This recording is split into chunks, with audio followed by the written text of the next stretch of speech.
This is the D chord at ito ang pag-aaralan natin ngayon. Napakasimple lang nitong chords na ito at kaya nyo nung tugtugin in just 3 to 5 minutes. Pero bago yon, bago nyo matugtog tong D, kailangan nyong malaman yung tatlong bagay. Number 1 is yung number strings. This is the number strings. Sa pinakababang strings, yung pinakamanipis, this is the number 1, 2, 3, 4, 5, and 6. So, yung pinakamakapal na strings, ito yung number 6. Okay? Don't forget that.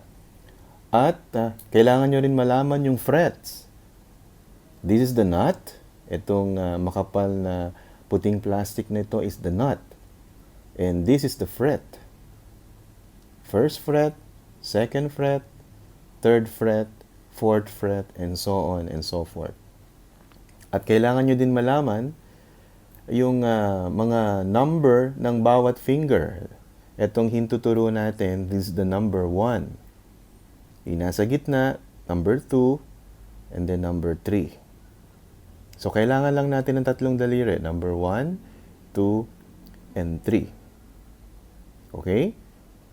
So, remember the number strings, the number of frets, and yung numero ng bawat finger. So, pag sinabi kong number 1 finger, ito, from second fret, third string, 1, 2, 3, second fret, number 1 finger, third string. Susundan nyo ba? Okay, and then second is number 2 finger. 2, first string, first, second fret,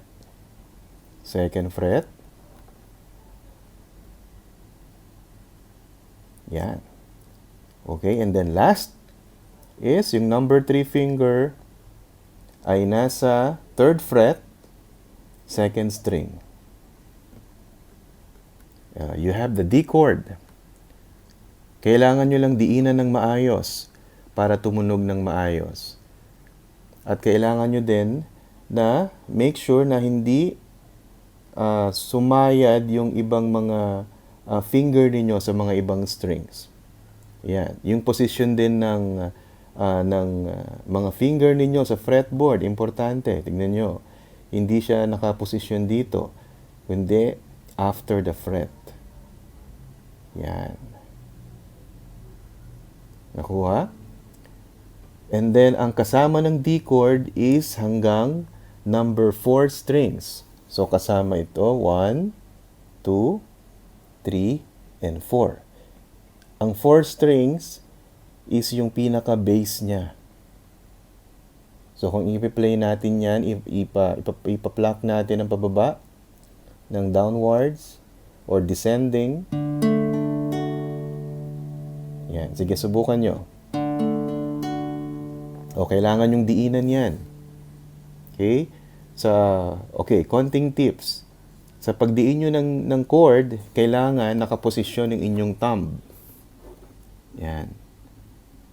Para nakaklam nyo ng maayos. Kasi pag mali yung posisyon ng thumb ninyo, mahihirapan kayong patunugin ng maayos yung chords nito.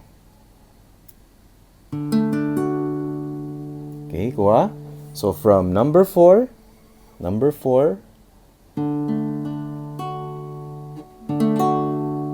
that's your D chord.